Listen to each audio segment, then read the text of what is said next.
Sữa chua là món tráng miệng vô cùng quen thuộc và rất được yêu thích, đặc biệt là trong những ngày hè oi bức. Hôm nay mình sẽ giới thiệu đến các bạn công thức làm sữa chua truyền thống siêu đơn giản, bảo đảm ai cũng có thể thực hiện thành công ngay tại nhà.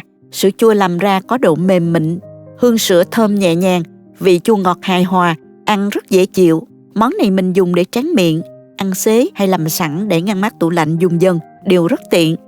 Bây giờ mình cùng bắt tay vào làm nha các bạn. Nguyên liệu gồm có 1 lít sữa tươi không đường, 100 g sữa chua cái. Trước khi làm, mình để sữa chua cái ra ngoài nhiệt độ phòng cho bớt lạnh. Như vậy hòa vào sữa sẽ dễ tan hơn đó các bạn. 380 g sữa đặc. Phần sữa chua cái, mình nên chọn loại mới nhất để men hoạt động tốt ha. Khi lên men thì tỷ lệ thành công sẽ cao hơn.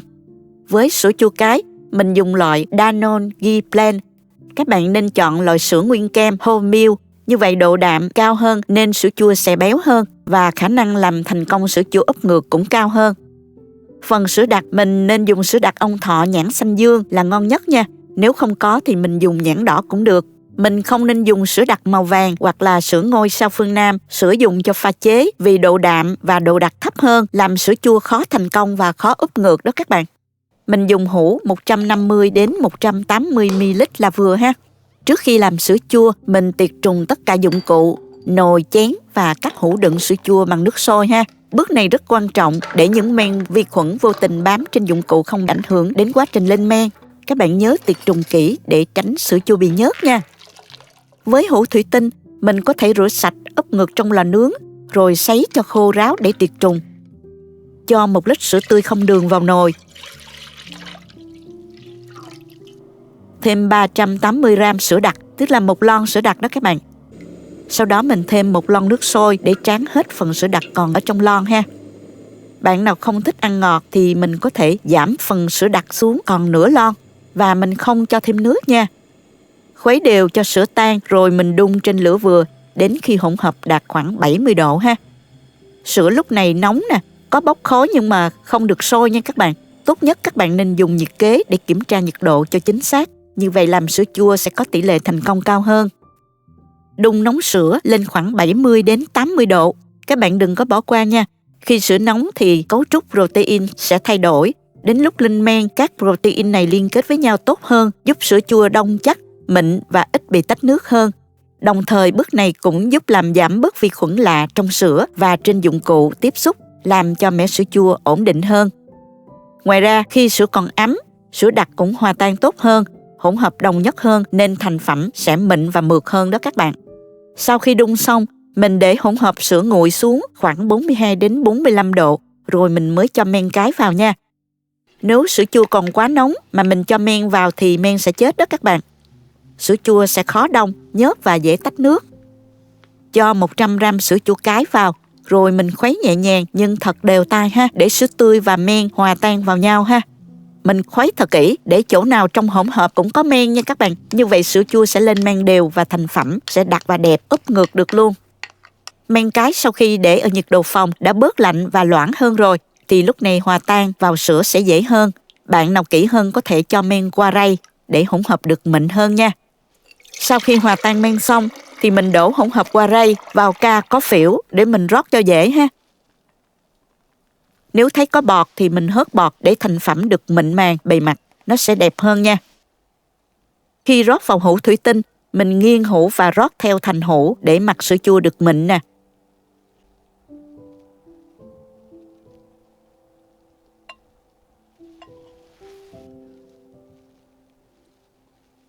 Có nhiều cách ủ. Hôm nay mình ủ bằng máy làm sữa chua. Máy sẽ giữ nhiệt độ ổn định quanh mức 40 đến 45 độ C. Đây là khoảng nhiệt độ rất thích hợp để men hoạt động tốt. Xếp các hũ sữa chua vào máy rồi mình bật lên ha. Nếu muốn vị chua vừa ăn thì mình ủ 8 tiếng. Nếu muốn chua hơn thì các bạn có thể ủ 10 tiếng. Tuy nhiên không nên ủ quá 12 tiếng vì sữa chua rất dễ bị tách nước đó các bạn. Trong suốt quá trình ủ, các bạn nhớ để yên, không xê dịch hay là mang qua mang lại nhiều lần, vì như vậy sữa chua cũng dễ bị tách nước đó. Ngoài ra mình có thể ủ trong lò nướng, cho các hũ sữa chua vào khay nè, đặt thêm 1 ly nước sôi giữ nhiệt mình để chung vào khay luôn ha. Sau đó mình cho cả khay vào lò nướng và mình bật đèn lò để ủ nè. Cách này mình cũng ủ 8 tiếng luôn nha các bạn. Khi ủ, nếu muốn tránh tình trạng hơi nước đọng trên nắp nồi nhỏ xuống mặt sữa chua thì mình không cần đậy nắp từng hũ. Mình phủ một lớp vải mùng lên trên rồi đậy nắp lớn lại nha. Lớp vải này sẽ hút phần hơi nước tỏa ra, giúp mặt sữa chua không bị hấp hơi.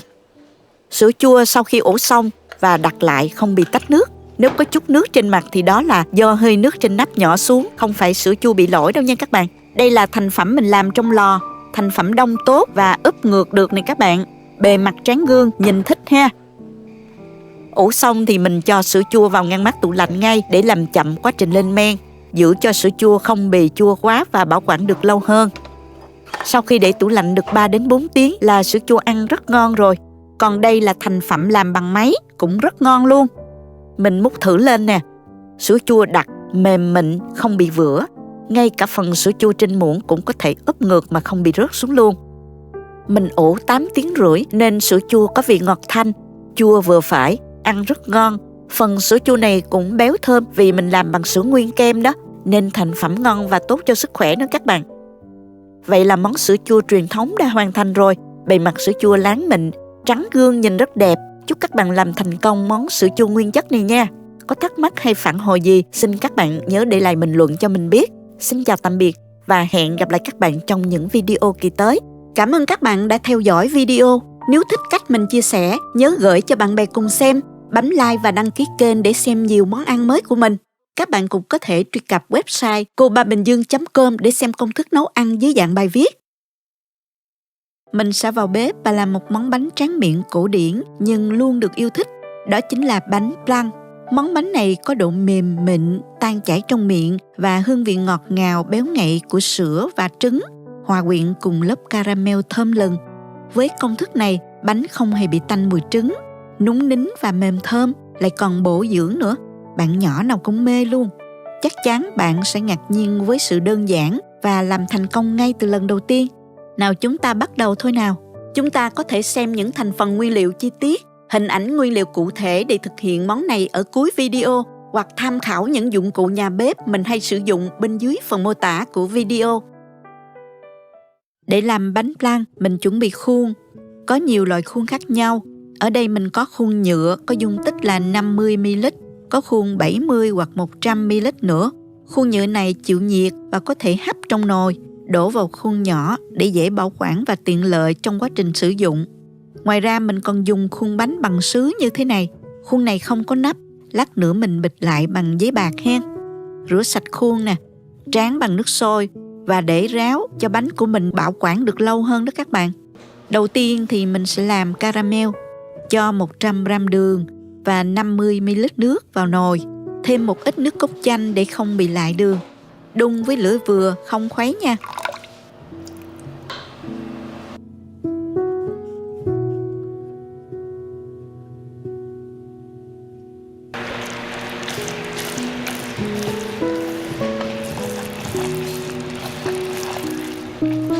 Thêm vào đây 50ml nước.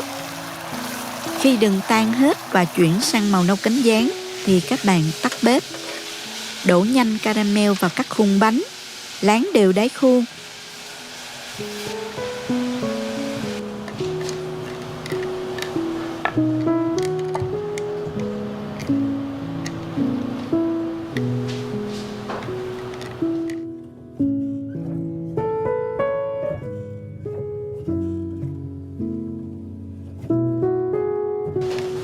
Mình dùng ở đây là 5 cái trứng xay lớn, mỗi cái là định lượng khoảng 50 đến 65g cả vỏ luôn nha. Để bánh có độ mềm vừa phải thì mình dùng ở đây là 4 cái trứng nguyên và 1 lòng đỏ trứng.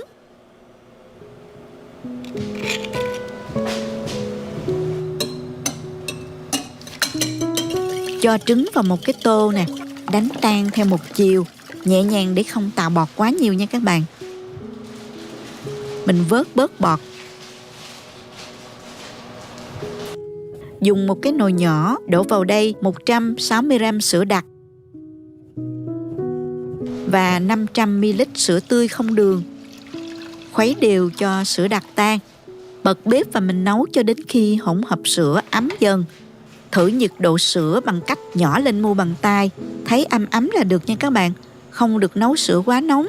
Sữa sẽ mất đi mùi thơm cũng như là chất béo của sữa và sẽ làm cho trứng bị chín. Sau đó đổ nhẹ nhàng phần sữa vừa nấu vào trong trứng. Mình đổ men theo thành tô như thế này ha.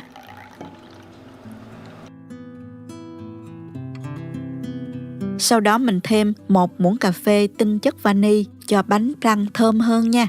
Đun sữa ấm sẽ giúp đánh tan mùi tanh của trứng, giúp bánh mềm và thơm hơn rất nhiều đó các bạn. Sau khi hòa tan hỗn hợp, mình lọc lại qua rây cho vào một cái ca có phễu như thế này cho hỗn hợp được mịn màng hơn. Mà mình cho vào ca có phễu để mình rót dễ dàng hơn khi đổ bánh vào khuôn đó. Bây giờ mình đổ hỗn hợp sữa trứng vào các khuôn bánh có tráng caramel nè các bạn.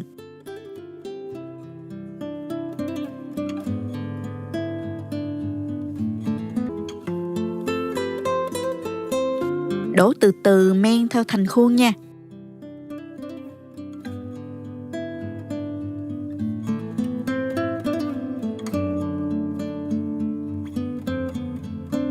Sau đó nhẹ nhàng đậy nắp lại để tránh nước nhỏ vào đó. Khuôn nào không có nắp, lát nữa mình bịt lại bằng giấy bạc ha.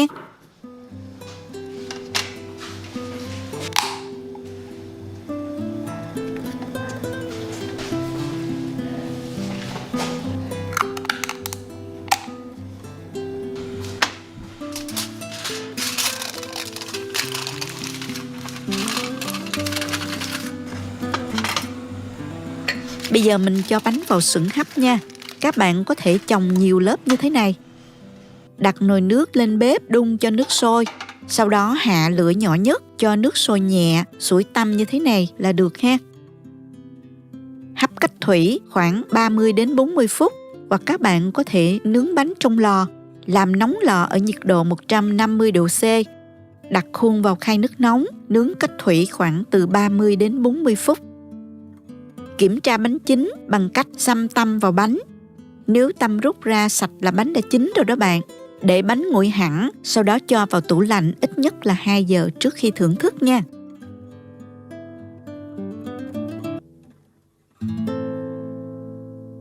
Khi thưởng thức, mình lách đầu dao mỏng qua thành khuôn, lật ngược khuôn bánh ra đĩa.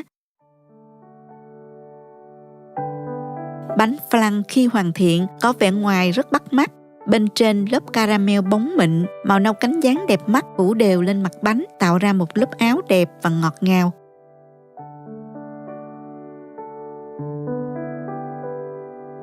Khi lật ngược khuôn bánh ra đĩa, lớp caramel này chảy nhẹ xuống, bao phủ toàn bộ bánh, làm tăng thêm sự hấp dẫn.